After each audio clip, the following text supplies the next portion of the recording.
Dear student, आज हम लोग जैव प्रौद्योगिकी और उसके उपयोग चैप्टर से एक क्वेश्चन को देख रहे हैं, है ना।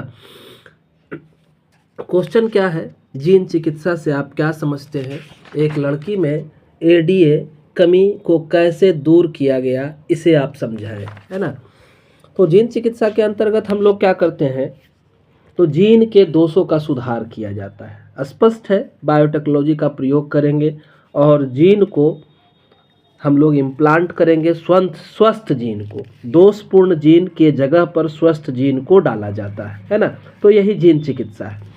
सामान्य तौर पर भ्रूण में ही जीन को स्थानांतरित किया जाएगा, जिससे कि वो आगे की पीढ़ी में अपने लक्षणों को क्या कर सके, दिखा सके, है ना।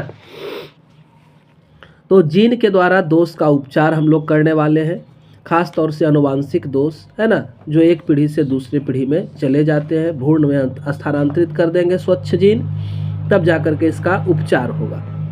इसका एक उदाहरण है, वो उदाहरण है 1990 में 4 साल की एक बच्ची थी, जिसमें एडिनोसिन डीएमिनेज एडीए एंजाइम की कमी हो गई थी।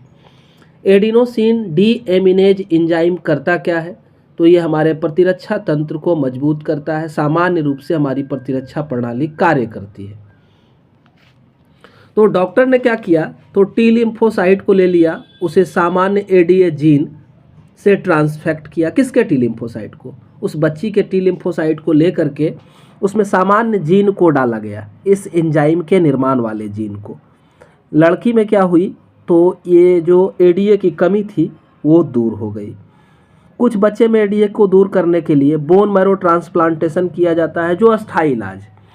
अब यह टी लिम्फोसाइट में आप डालेंगे किसको, तो इस जीन को, तो जितना दिन तक टी लिम्फोसाइट का स्पान रहेगा, उतना दिन तक लाइफ स्पान रहेगा, उतना दिन तक तो ये एडीए एंजाइम बनाएगा, उसके बाद तो नहीं बनाएगा। लेकिन अगर हम बोन मैरो में इस जीन को इम्प्लांट कर देते हैं तो परमानेंटली सॉल्यूशन हो जाएगा, है ना। कई बार तो इस बीमारी को दूर करने के लिए सुई के द्वारा रोगी को सक्रिय एडीए का डोज भी दिया गया, है ना। वो भी ठीक है, जब तक रहेगा एडीए तब तक काम करेगा प्रतिरक्षा तंत्र। एडीए खत्म, फिर से प्रतिरक्षा तंत्र खत्म, है ना। तो ये दोनों जो है पूर्णतः रोगनाशक तो नहीं, हम स्पष्ट हो गया। कई बीमारी को हम लोगों ने इसके द्वारा इलाज किया है, जैसे सिस्टिक फाइब्रोसिस है, हीमोफीलिया है, कैंसर वगैरह में भी काम चल रहा है। लेकिन अगर बोन मैरो ट्रांसप्लांटेशन करते हैं तो वो क्या होगा, स्थायी इलाज होगा, या फिर भ्रूण के अंदर ही हम लोग स्वस्थ जीन को डाल दें, है ना, तो भी स्थायी उपचार हो सकता है।